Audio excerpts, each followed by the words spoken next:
আসসালামু আলাইকুম রহমতুল্লাহ। প্রিয় দর্শক, আজকের ভিডিওতে আমরা কথা বলবো সিটি ব্যাংকের সিটি টাচ অ্যাপস কিভাবে আপনি রেজিস্ট্রেশন করবেন। বিস্তারিত আলোচনা থাকবে আজকের ভিডিওতে, তাই ভিডিওটি না টেনে সম্পূর্ণ ভিডিওটি আমাদের সাথে একেবারে শেষ পর্যন্ত দেখতে থাকুন। গত ভিডিওতে আমরা দেখিয়েছিলাম কিভাবে ঘরে বসে অথবা যারা প্রবাসে আছেন প্রবাস থেকে অ্যাকাউন্ট খুলবেন। তো আজকের ভিডিওটি থাকছে কিভাবে সিটি টাচ অ্যাপস রেজিস্ট্রেশন করবেন। আর ভিডিও শুরু করার আগে ছোট্ট একটি অনুরোধ থাকবে, আপনারা আমাদের ভিডিও দেখেন কিন্তু আমাদের ইউটিউব চ্যানেলটি সাবস্ক্রাইব করছেন না।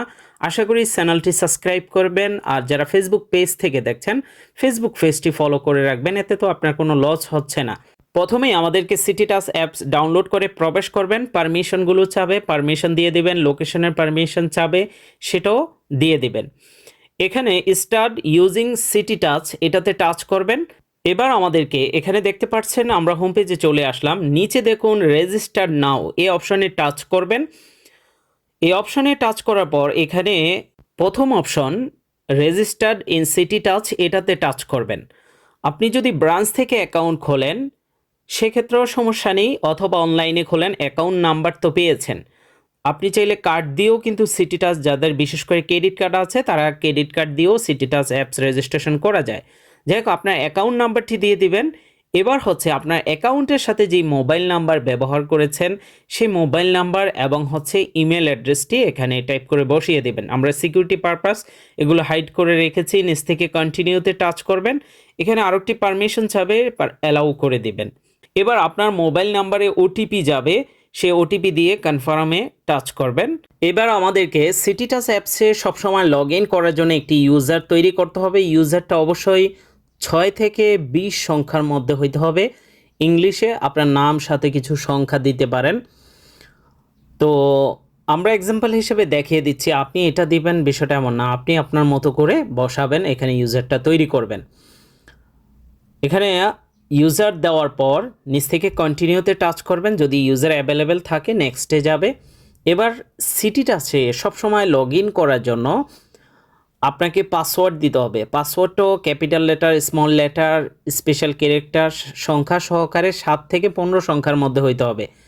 আমরা একটা জাস্ট কিভাবে পাসওয়ার্ড দিতে হয় যারা জানেন না সেভাবে দেখিয়ে দিলাম স্ক্রিনে, যেটা দেখতে পাচ্ছেন।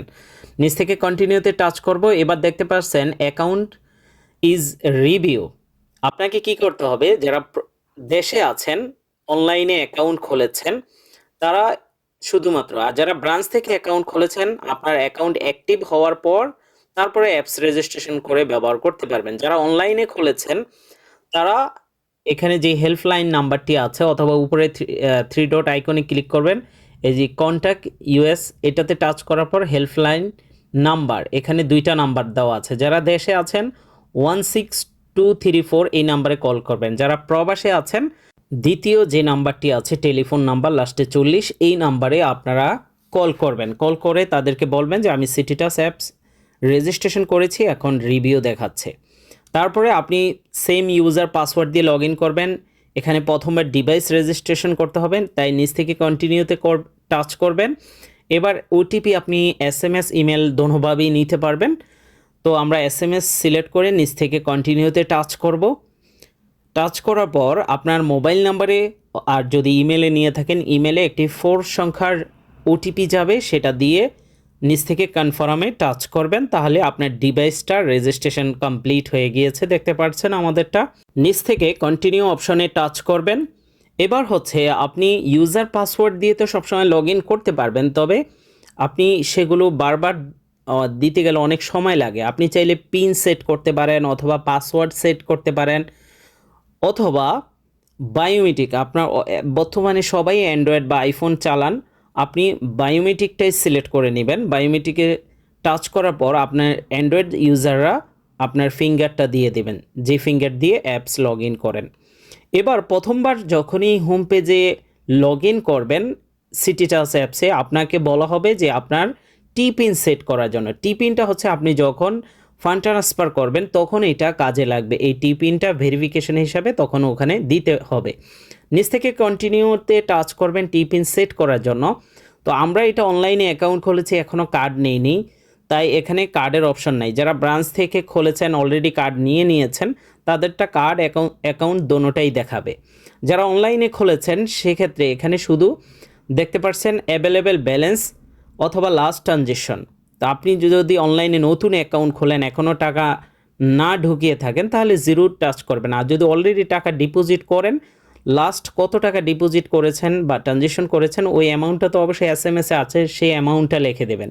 তো আমরা এখনও পর্যন্ত টাকা এটাতে ডিপোজিট করিনি, তাই জিরো ব্যালেন্সেই থাকবে। এরপর আপনার জন্মসাল আর হচ্ছে আপনার এনআইডি কার্ড নাম্বার। আর বিশেষ করে যারা কার্ডের মাধ্যমে করবেন, কার্ডের এক্সপায়ারি ডেট, কার্ডের পাসওয়ার্ড দিয়ে আপনারা টিপিন সেট করতে পারবেন। যাদের অলরেডি কার্ড আছে তাদের জন্য বলেছি, আর যাদের কার্ড নাই তারা এনআইডি কার্ড আর জন্মসাল দিয়ে আপনারা এবং কত টাকা অ্যাভেলেবেল ব্যালেন্স আছে সেটা দিয়ে আপনারা করতে পারবেন। এবার টিপিন সেট করার ফালা। টিপিনটা আপনাকে সেম সংখ্যা দুইবার দেওয়া যাবে না, যেমন 1122 এইভাবে দেওয়া যাবে না, 1 2 3 4 5 6 7 এইভাবেও সিরিয়াল মেনটেন করে, মানে এলোমেলো করে 6বার 6টা সংখ্যা আলাদা আলাদা সংখ্যা দিতে হবে। কনফার্ম টিপিন এবং টিপিন দোনো জায়গায় সেম দিয়ে নিচ থেকে কন্টিনিউতে করবেন। এরপরে দেখতে পাচ্ছেন সাকসেসফুলভাবে আমাদের টিপিন সেট করা হয়ে গিয়েছে। গত ভিডিওতে আমরা দেখিয়েছিলাম আপনি যখনই অ্যাকাউন্ট খুলবেন, খোলার পর এটা প্রথমে নর্মাল অ্যাকাউন্ট থাকবে। রেগুলার অ্যাকাউন্ট যদি আপনি করতে চান আপনাকে ইকেওয়াইসি আপডেট করতে হবে। ইকেওয়াইসি আপডেট করার পরেই আপনি রেগুলার অ্যাকাউন্টে কনভার্ট হয়ে যাবেন, তখন আপনি বেশি লেনদেন করতে পারবেন। ইকেওয়াইসি আপডেট এখান থেকে করলেই যে এটার কনফার্ম হয়ে যাবে বিষয়টা এমনও না। তাই আপনি সঠিক ইনফরমেশন যদি আপনার কাছে থাকে সেক্ষেত্রে আপনি এখান থেকে ইকেওয়াইসির জন্য রিকোয়েস্ট করবেন। তো কিভাবে করবেন সেটা আমরা দেখাচ্ছি। আর যদি আপনার সঠিক ইনফরমেশন না থাকে বা প্রমাণপত্র না থাকে আপনি 1 লাখ টাকার নিচেই লেনদেন করবেন, বিশেষ করে যারা অনলাইনে খুলেছেন। পরে ভবিষ্যতে ব্রাঞ্চে গিয়ে কাগজপত্র সিগনেচার আপলোড করলে আপনি রেগুলার অ্যাকাউন্ট হিসাবে ব্যবহার করতে পারবেন। ইকেওয়াইসির উপরে টাচ করার পরে এখানে প্রথমটা ইয়েসে রাখবেন, বাকি দুইটা নো অপশনে টাচ করে নিচ থেকে কন্টিনিউতে টাচ করবেন। এবার যারা আপনি মান্থলি কত টাকা ইনকাম করেন সেটা এখানে প্রথম ঘরে টাচ করে বসিয়ে দিতে হবে। এরপরে আপনার সোর্স অফ ইনকাম, এই টাকাটা কোথায় থেকে আসে, আপনি কি বিজনেস করেন, যদি বিজনেস করেন বিজনেসের উপরে রাখবেন, আর যদি আপনি জব করেন দ্বিতীয় অপশনে টাচ করবেন। কোন ধরনের জব করেন এখানে বিভিন্ন ক্যাটাগরি আছে, আপনি আপনারটা দিয়ে দিবেন কোন ক্যাটাগরি হিসাবে আপনি জব করেন। প্রমাণপত্র দিতে হবে, এজন্য ক্যাটাগরি সিলেক্ট করার আগে অবশ্যই ভেবেচিন্তে করে ক্যাটাগরি সিলেক্ট করবেন। এখানে হচ্ছে আপনি 1 বছরে কত টাকা ট্রানজেকশন করবেন, আমি 5 লাখ থেকে 50 লক্ষ টাকা পর্যন্ত করতে পারি, তাই সেটাই সিলেক্ট করলাম। এবার আপনি ইনকাম, এই যে টাকাটা প্রত্যেক মাসে ইনকাম করেন সেটার ইনকাম সোর্স হিসাবে আপনি বিভিন্ন ধরনের এখানে আছে, আপনি আপনারটা সিলেক্ট করবেন। বিশেষ করে যারা প্রবাসে আছেন রেমিটেন্সের উপরে টাচ করবেন। এরপরে প্রবাসে যারা আছেন তাদের প্রবাসী যেই ইকামা বা রেসিডেন্সি আইডি কার্ড, পাসপোর্ট যা যা আছে এগুলো সব দিয়ে দিবেন। ব্যাংক স্টেটমেন্ট, পে স্লিপ, বেতনের বা বেতন সার্টিফিকেট এগুলো থাকলে দিয়ে দেবেন। আপনার অ্যাড্রেস ভেরিফিকেশনের জন্য আপনি ইউটিলিটি বিলের ফটোকপি দিতে পারেন, ব্যাংক স্টেটমেন্ট দিতে পারেন, ক্রেডিট কার্ড এর পে স্লিপ দিতে পারেন। তো আমরা ইউটিলিটি বিলের ফটোকপি দিয়েছি। ইউটিলিটি বিলের ফটোকপি দিলে অবশ্যই বর্তমানে অ্যাড্রেস অনুযায়ী ইউটিলিটি বিলের ফটোকপি দিবেন। সেক্ষেত্রে লাস্ট 3 মাসে যে কোনো একটা দিবেন, স্পষ্ট করে প্রত্যেকটা ডকুমেন্টস কিন্তু সাবমিট করবেন।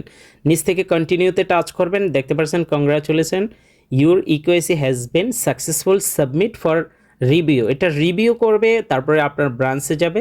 যদি এটা সাকসেসফুলভাবে তারা রিসিভ করে, সমস্ত তথ্য ঠিক থাকে, তখন আপনার মেইলে বা নোটিফিকেশনে বা এসএমএস-এর মাধ্যমে জানিয়ে দেবে। তারপর এটা সাবমিট করার পর মোটামুটি 1 সপ্তাহ পরে আপনার ব্রাঞ্চ থেকে জেনে নেবেন আপনার অ্যাকাউন্টটা রেগুলার হয়েছে কিনা। যদি রেগুলার হয়ে থাকে তাহলে আর আপনার টেনশন নেই, আপনি বেশি লেনদেন করতে পারবেন।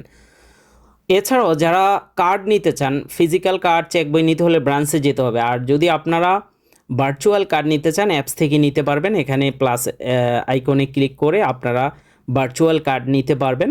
আর বিশেষ করে যারা প্রবাসে আছেন ভার্চুয়াল কার্ড নিলে এটা আপনারা ডলার ইনভেস্ট না করলে কিন্তু অনলাইনে ইন্টারন্যাশনাল পেমেন্ট করতে পারবেন না। এখানে বেশ 4টা কার্ড আছে। তো ইন্টারন্যাশনাল হিসেবে আপনি ভিসা কার্ডটা সবচেয়ে ভালো হয় বা মাস্টার কার্ডটা নিতে পারেন। তবে ভার্চুয়াল কার্ড যাদের ফিজিক্যাল কার্ড দরকার নাই, আমি মনে করি যদি জাস্ট অনলাইন ট্রানজ্যাকশন করার জন্য আপনারা ভার্চুয়াল কার্ডটি নিতে পারেন। এটার খরচ একেবারেই কম, তাই আপনারা ভার্চুয়ালটা নিতে পারেন। আর ফিজিক্যালটার খরচ কিন্তু অনেক বেশি। আর বর্তমানে এটা আপনি চেক বই দিয়েও টাকা উঠাইতে পারবেন, কিউআর কোড স্ক্যান করে যে কোনো এটিএম থেকে অ্যাপসের মাধ্যমে টাকা উঠানো যায়। তো সেক্ষেত্রে আর যে কোনো ব্যাংকে তো অ্যাপসের মাধ্যমে ট্রানজ্যাকশন করতেই পারবেন।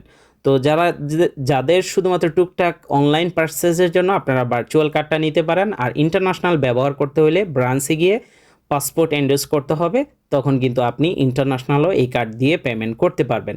এই ছিল আজকের ভিডিওটি। আশা করি আপনারা উপকৃত হয়েছেন। যে কোনো সমস্যা হলে আপনারা কমেন্ট করবেন। প্রবাসে যাবেন বা অলরেডি প্রবাসে আছেন, আপনি যদি চান ব্যাংকিং, ওটিপি, বিকাশ নগদ ব্যবহার করার জন্য অথবা প্রবাসে গিয়ে আপনার বাংলাদেশি সিমটা ভালো রাখার জন্য, সেক্ষেত্রে সিম রোমিং চালু করতে হবে। রোমিং চালু করার জন্য আমাদের সাথে যোগাযোগ করতে পারেন। আর যারা অলরেডি প্রবাসী সিম আছে, 2 বছরের নিচে আছে, তারাও যোগাযোগ করতে পারেন। বিকাশের জন্য সার্ভার আমাদের কাছে পেয়ে যাবেন, সেক্ষেত্রে স্ক্রিনে দেওয়া হোয়াটসঅ্যাপে আমাদের সাথে যোগাযোগ করবেন। আর নগদ বিভিন্ন আইপি কলিং অ্যাপস ব্যবহার করার জন্য আলাদা ভিপিএন আছে, সেটাও আমাদের কাছে পেয়ে যাবেন। আজকের মতো এখানেই বিদায় নিচ্ছি।